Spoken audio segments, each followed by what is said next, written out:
So for now, please allow me to invite the representative of Safaricom Limited. Please. Makofi kwake tafadhali. Thank you so much, ladies and gentlemen. Good morning. My name is Sylvia Mbinge.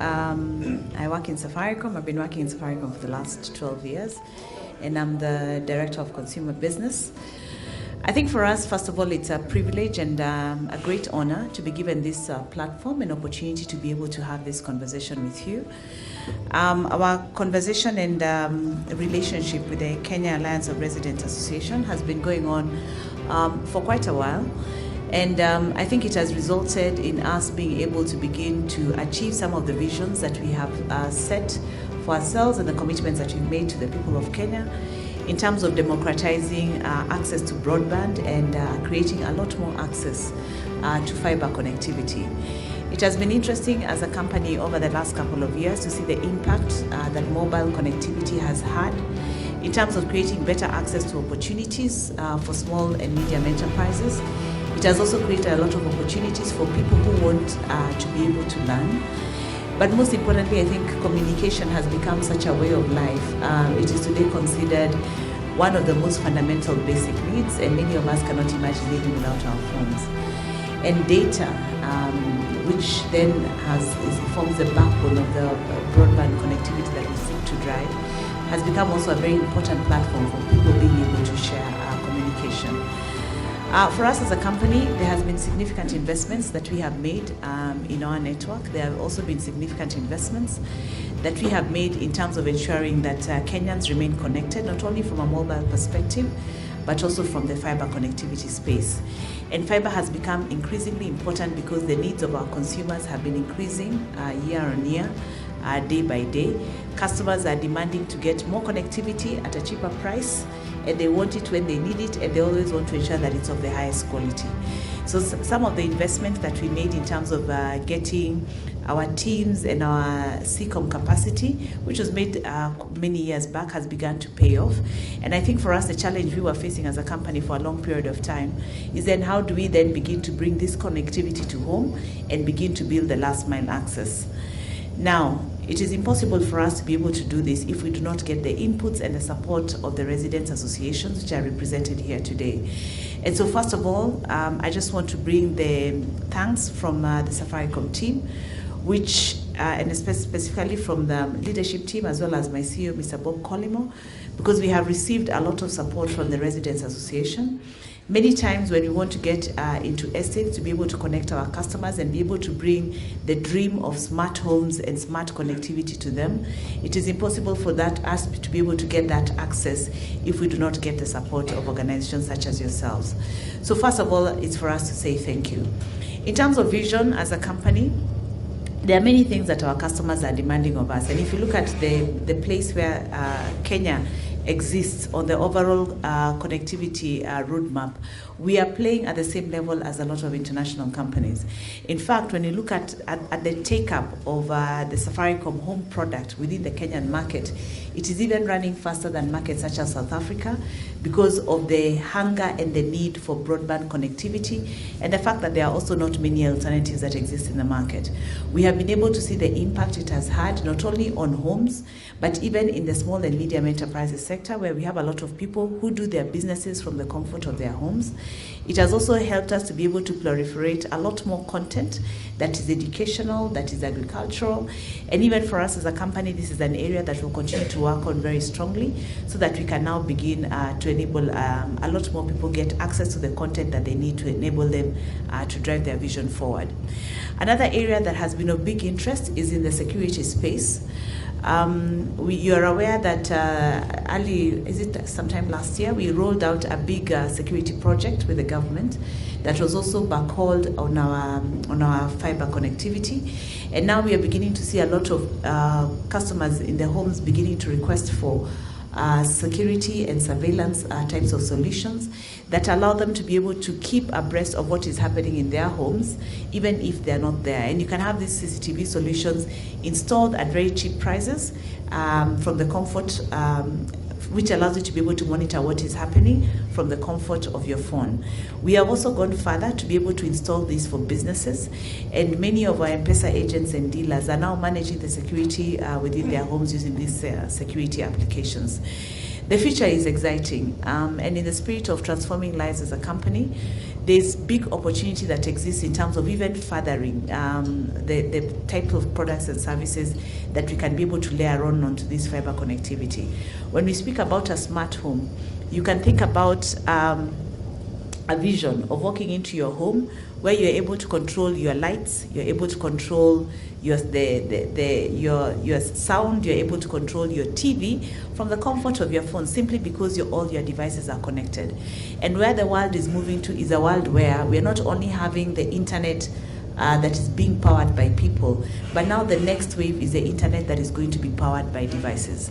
And majority of these devices are not only going to be in the industrial sector, a lot of these devices are actually going to be in the home. I saw a research paper that was done a couple of weeks ago and presented that indicated that in the next 5 to 10 years, we'll see each home having over 54 connected devices within the home space. And it would be impossible for this connectivity to be managed in terms of capacity, in terms of quality, if it is not powered on robust and resilient connectivity.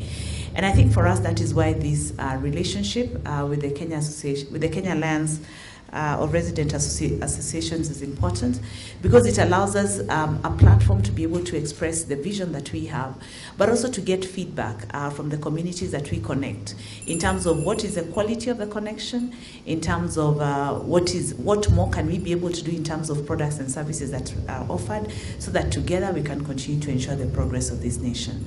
I look forward to interacting with you in the question and answer session, and as Safaricom, we remain committed in the spirit of Twaweza to ensuring that we provide better and better solutions that are backed up on our connectivity that will enhance the lives of our customers.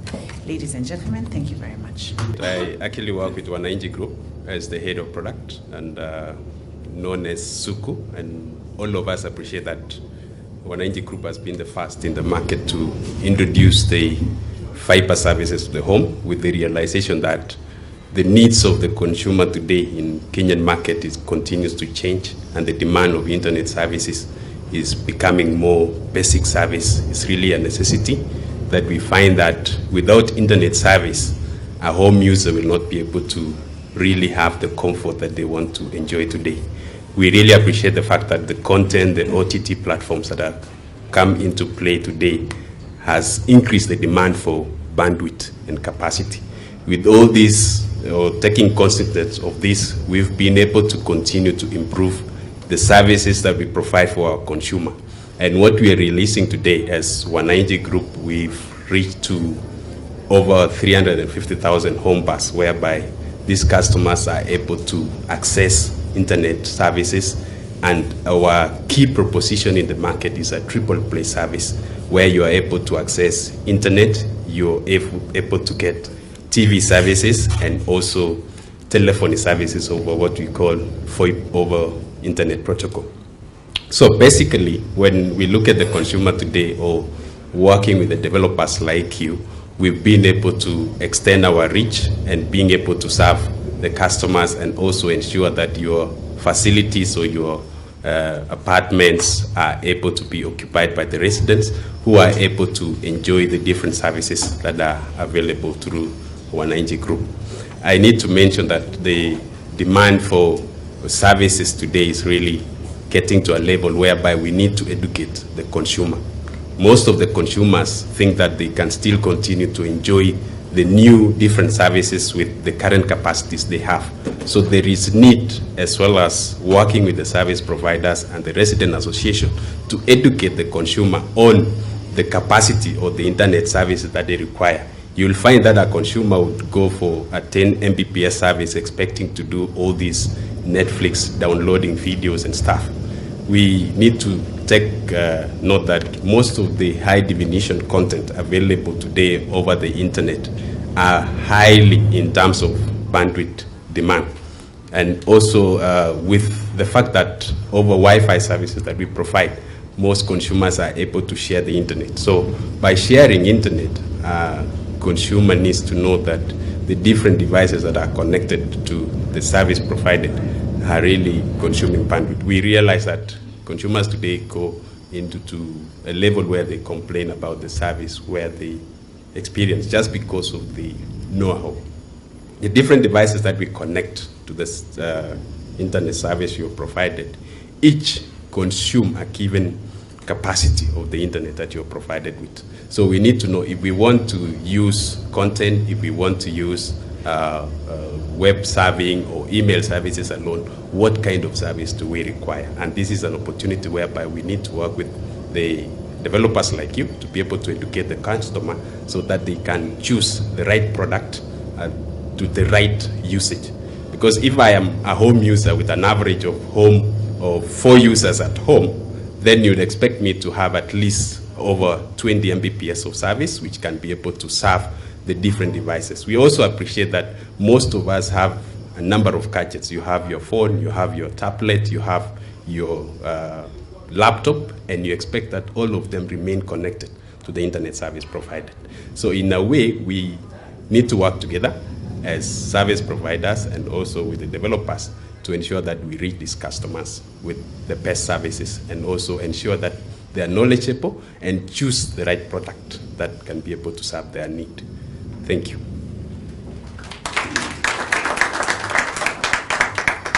My name is Geoffrey Kimani, Vice Chair of Nairobi County Chamber of Commerce, and I am also a member of CARA.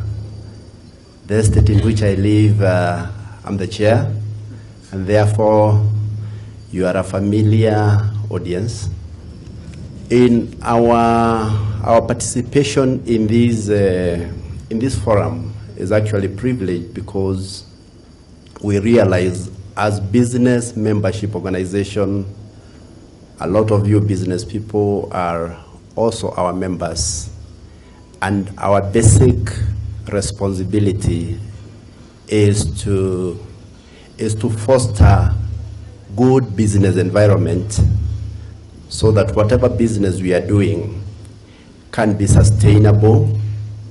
And so we try to network businesses as part of our business, as part of our basic responsibility as KNCCI. We bring business people together, we tackle issues that affect them, and we try to address the policy issues that need to be taken care of so that people can operate their businesses within an environment that is conducive, and they can be able to realize their goals of profit making and improving the economy through our facilitation. So one of the things we do is to lobby government to enact good policies, and also we do the role of networking. We help the local business people find opportunities to partner with our international partners, because the Chamber is an affiliate of the International Chamber Organization. And we also have been able, following the devolution that happened in 2010, we've been able to establish chamber branches across the country. We have about 46 now, and we are aiming to have 47. So we basically are trying to go where the people are, where the policies are made, to ensure that even the upcoming cities and the towns that are developing out of the devolution, because the resources have been taken to the counties, to ensure that they do not develop haphazardly. So we are trying to engage the county governments and the central government also in providing the infrastructure that will help establish a sustainable development in the upcoming urban centers, because we know in the past it has been the case of the government following business, whereby you find people identify, business opportunities where the government has not moved. So we are trying to turn it around, and through our county chambers, we are encouraging the county governments to provide infrastructure so that in their planning they can plan properly for business.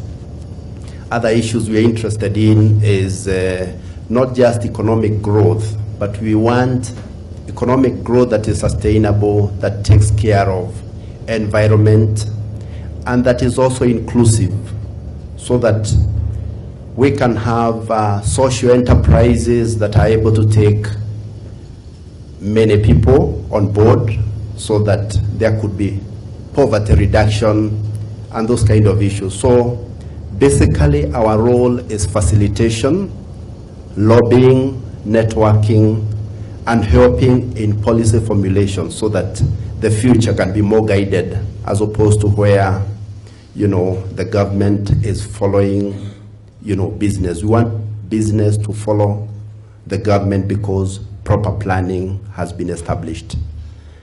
I think the rest I want to discuss as we move on. To the service providers, this Suzuku, Wananchi. Sometime when you come to give out the services, you dig, there's some digging you dig. Sometimes you put them up. So when you've already installed, you don't care. You just go, you are on business. You are done with that. Okay. So you leave some openings. Absolutely. Yes? So thank you so much for those questions. Regarding communication, our key question is how affordable, how accessible, and how inclusive will be these services. And I think inclusiveness is a very important aspect, because it should not be a privilege of the middle class only. The second one is related on the relationship between the private sector and the chambers. I personally had some interactions with the chambers in different places over time, so I know what you're doing and supposed to do. But I want to get back to your point saying the government should look ahead. You didn't say it in these words, but you said the government should be ahead and provide the road for the private sector to develop. I want to challenge you now. Would the government ever have thought ahead of what's happening in the communication sector? Was the government not running behind and then trying to see how to pave the road which was already created? Okay. Thank you. Thank you so much. Thank you so much. Now, my name is Mairura Omwenga, the chairman of Town and County Plan Association of Kenya, with my group 3. One, as consumers, the view is that the telecommunications sector is one of the richest and fast-growing sector. The turnovers and the profits are abnormal profits. Is it possible that this gets plowed back so that they can be accessible? Second, the planning and the integrated development of our towns and cities is certainly important. Today, accessibility for your services becomes a challenge. The integration of various players. This morning, Safaricom is digging the trenches to lay their cables. In the afternoon, Wananchi will be uprooting the same. Tomorrow, the water company will be doing otherwise. Okay, that integrated development and planning. To what extent have you able to support this effort? Thank you. The issue of advertisement policies. We understand you have to make profits. We understand that the 2 billion half-year profits are not easily made, but advertisement has been a bit intrusive to people. Feel it sometimes a bit intrusive to their personal life. Why? When you have to advertise, if I want to access Google, sometimes half of my screen is Safaricom to Aweza. It's a good initiative, but some people feel they should actually share on the profit since they use the device. On the Kenya National Chamber, the issue has been mainly key on inclusivity of the youth, of the young people and women into the chamber. You guys need to do a lot of outreach to all these people who potentially supposed to be the key players in your Kenya Chamber of Commerce. And as I end, I feel and we feel as a group that before you sell your products to us, it is indeed only right that the customer understands what they are in purchase of, because we understand you have sale targets. So do not push the sale target. Actually push me to understand the product that I'm purchasing. Thank you. Morning, everyone. My name is Naliaka. I work for the Civil Society Urban Development Platform. We are actually appreciating the services that are being provided by the service providers. In the area of communication, we only wish that you could do a little bit more awareness to the communities, especially the informal settlement dwellers, so that they get to know what kind of products you have for them that could also benefit them. In reference to the house or homes as basic development units, we also request that you get into the homes of the informal settlement dwellers so that they can also partake in this development that is ongoing. And finally, we all are thinking about sustainable development. And this probably goes to the development partners that are empowering people to find self-reliance. We appreciate the chambers that they are focusing more on social enterprise, because we think that's the way to go. So if you can incorporate ICT and all the issues in social enterprise, that will be highly appreciated. Asanteni. Thank you. My name is Kevin Mwange from Group 5, and I have two questions. The first one being to the service providers seated in the panel. The question is, what is your role really in policy making, in helping in policy making, and to what extent do you ensure proper urban housing development in the country? The last part of the questions, with your big turnover in profits, how do you help in ensuring in promoting and promoting and investing in housing? The second one is, what is the effect of the political environment to the work that you do? Those are the questions. On my part, as Wananchi Group, as she mentioned, we actually use the Hofai cables, and the issue of trenching is not applicable to us, and therefore our service is actually in partnership with Kenya Power, and most of the issues which our customers face today is issues related to outages on Kenya Power side, which sometimes affect the service. And in terms of installation as well, we work with outsourced partners to make sure that we deliver the services. And most, the effort that we put is to ensure that you are able to get the service within the stipulated timelines. Like we have an SLA of installation within 48 hours. You should be able to get the service from the time of application to installation. And then there is a question also relating to making the services affordable. As I said before in my previous presentation, I mentioned that Wananchi Group provides a triple play service, and looking at it in the sense that you're getting 3 services for 1 bill, you're able to get the benefit of finding that it is really truly an affordable service. It is unlimited internet connection, and you're given also TV services, and on top of that you get telephone services. And for the telephone services, you are able to call for free within the Suku infrastructure. Once you have the service, you're still able to make calls to another user of Suku services for free services.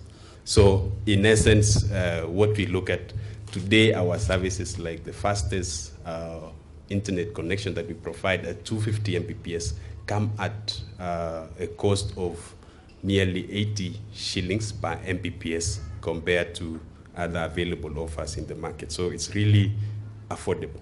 And then in terms of the abnormal profits, we've not declared any profits, so we're still trying to build a business as a private company, and therefore we don't have anything much to give it back to the society. But as such, whatever capital expenditure we have, we try as much to continue to expand the network coverage so that we make sure that every home user is able to access the triple play services from Suku.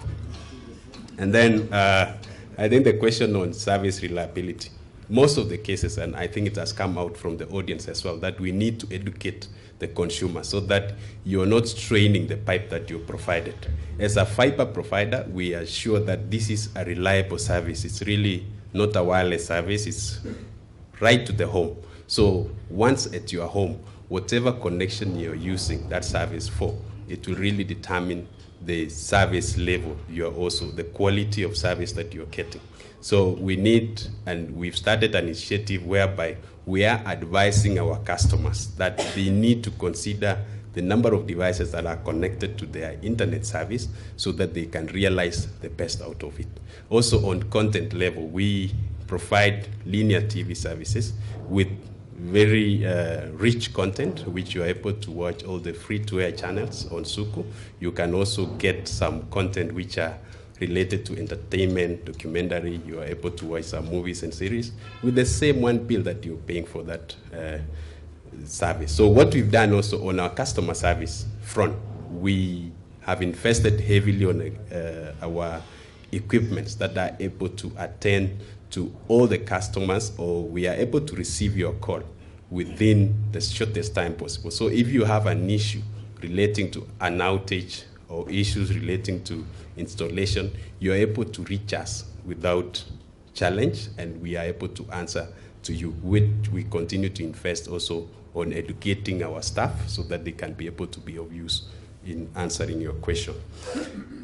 In terms of policy, I think policy really sits with the regulator, and most of the time we participate in contributing to the policy making in the service industry. And therefore, we've recently saw the regulator setting new standards and requirement on the kind of set-top boxes that we sell to their customers.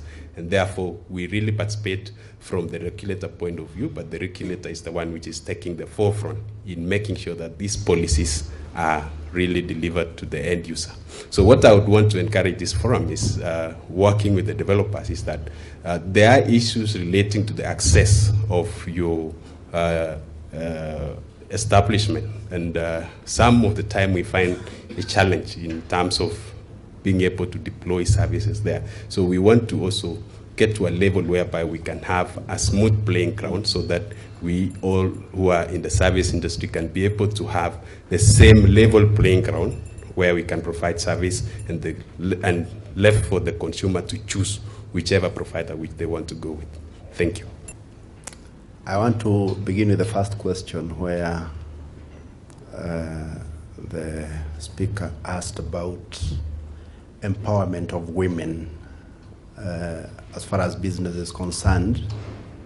And I don't want to deal with the issue of women alone. I want to talk about all the groups that have hitherto been left behind when in the conduct of business because of various vulnerabilities. Now, women is such a group, and in the chamber we have a department called Women in Business with a director, a national director, who basically deals with issues relating to women. And if you remember, we were in the news last Friday. We had, Monday. We had a Women in Business award ceremony at Radisson Blu, whereby we were able to recognize a lot of women who have made a mark in the business world.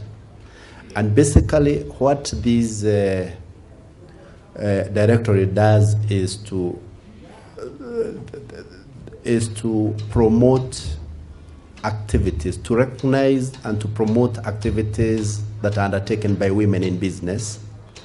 And what we've been able to do is to seek registration of women groups especially. They are basically encouraging women to come together because it becomes very difficult for individuals to be supported by an institution.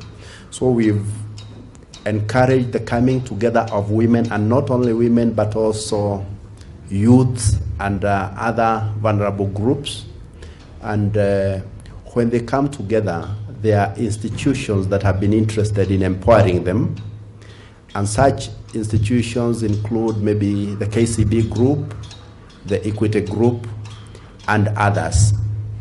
And basically what they want is to have these groups registered so that we can begin organizing training forums for them, facilitated by the banking groups. Because one of the biggest problems is access to credit, because you find they do not have collateral that is required, and the whole issue of security, especially this time when interest rates have been capped, it has become very difficult to access credit. But when these groups have organized themselves into groups, and we have people to finance their training, after which now it will be possible to have them shown how to access credit, and also to get a formula of guaranteeing one another, because it has been a problem. So as far as women and youth and other vulnerable groups is concerned, the fund, the KNCCI has established this directorate to look into their affairs, and we are looking for partnership among banking institutions so that credit can be advanced to them, and there can be a form of guaranteeing one another. But the main reason why we have come into these groups is to ensure they are our members, so that when we go out, we can be able to speak for them. And by the way, you'll discover that some of these banking institutions have been able to grow on the back of, the population, the large number of people. They are looking for groups that are organized, because their growth has depended on the multitudes. It is those multitudes now that we are trying to organize, because on our own, they may not even be interested in us, because they are interested in the multitudes. So it's the whole question of organizing those multitudes into groups that can be dealt with, so that we can connect our members to the sources of funding, and then see how policy would be made in relation to them. Because we know they have voices, they have issues they want to raise with the government, but they do not have a platform because they are not our members. But because there is group membership now within KNCCI, we are trying to encourage, to ensure that they benefit in that way. That also applies to youth and other groups. That is women in that is the first question. The second question has to do with the plowback issue. We've been told that there are companies making super profits, and the plowback issue has to do with the policy framework. Before licensing, a company should be able to give an indication how they are going to benefit the community, so that it's not just profit. We want companies that affect as many people as possible, so that the poverty levels can also come down. I know my time is up, but I want to appreciate also some of those companies, because they are star companies. Actually, from the time they came into our country, they have been able to affect a lot of households. And, there's a ripple effect on the economy. And that is why the government policies are a bit lenient on the issue of plowback, because the activities of these companies have been able to affect a lot of households in a positive way. So that if you look at M-Pesa, the whole country has gone vibrant. And part of the plowback is what we can see, the spirring up of the economic activity. And it is to be appreciated, because again, when we ensure that nothing leaves this country, it will not attract good business investors coming into the country. Thank you very much. Well, we all look at the profits that the company makes, but a lot of these profits are normally plowed back into the business. So every year, I mean, if you look at the profits we make, 35 billion of that is plowed back into the business in terms of expanding connectivity. And that is why you can see we've been able to scale up very rapidly in terms of rolling out the network. So the challenge is there in terms of the quality of service, and the lady who is dissatisfied with our service, please give me your contact. I think life is about getting feedback and getting better, but we are also very held to very high standards by associations like the Consumer Association Federation of COFEC, as well as our own regulator, in terms of ensuring that the terms and conditions that we promise our customers and the quality of service is delivered on. But where we fail, we get the feedback and get better. So I know sometimes there are challenges with the quality of installation. We work with a lot of outsourced partners who sometimes do not represent the brand well, but that is not their fault. That is my responsibility to fix. So thank you for that feedback. With regards to the trenching that is done across the cities as we go around deploying, I think the most ideal situation, and this is what happens in the more developed markets, is that you actually have either the government or the county government taking the responsibility for actually deploying the fiber, providing the ducts, and then everybody else comes and plugs in. So the challenge we have is that we don't have that kind of infrastructure laid out in Kenya, and that's why you see today my friend in Wananchi will be putting up, I think he mostly puts up overhead, ourselves and Telcom come and dig, and then we are not all working off the same kind of ducts. What we have endeavored to do from our side in terms of trying to change that standard is that the fiber that we have now dug, we have dug it and provided ducts within our existing fiber infrastructure, so that if any of our partners or our competitors want to use the same infrastructure, they can actually leverage on the same, and you don't have to reuse it. I think also there's also a lot of work that is being done by the utility companies such as Kenya Power, so that we don't all have to go and deploy the overhead cable. They deploy and then they lease out the same infrastructure to the different providers. I have seen the KPLC infrastructure, and it's based on the same kind of design, where you have one big piece of cable, and then you can run different fibers that can be given to the different players. I think that will reduce the complexity and the ugliness of the too many cables running through the city and then having to dig up the different assets as we go along. But the thing is, I mean, if you come across any work that has been done by my team, please do get in touch with us. I think we have gotten better, but we are not perfect, so you have our commitment to keep getting better. In terms of democratizing the ease of access to the masses and going into the informal settlements, fair point.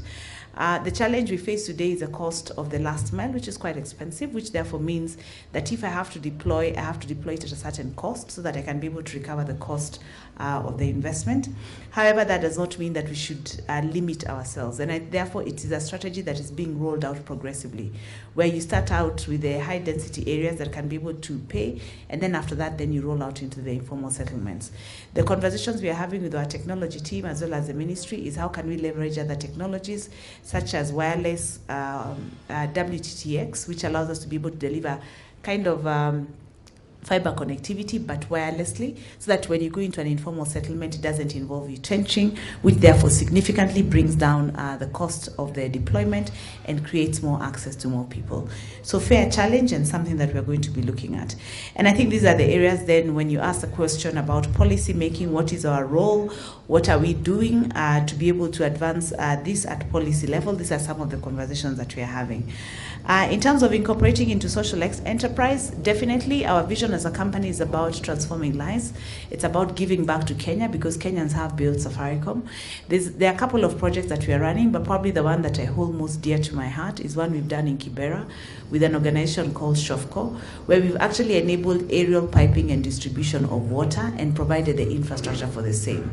Now, what does that mean? Since we provided, I mean, if you drive over the bypass, you'll see the blue pipes that run over Kibera, which have actually been provided and funded by ourselves.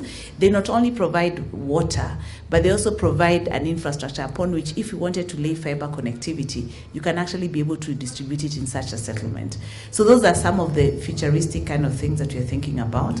Definitely, we are as a company truly believe that you cannot have a strong company that exists in a weak society, and therefore it's the imperative of the organization to ensure that even as we continue to grow, it is not in a form that is extractive, but is a way that is building back into the community. And that is why then social enterprise becomes critical to the agenda that we have.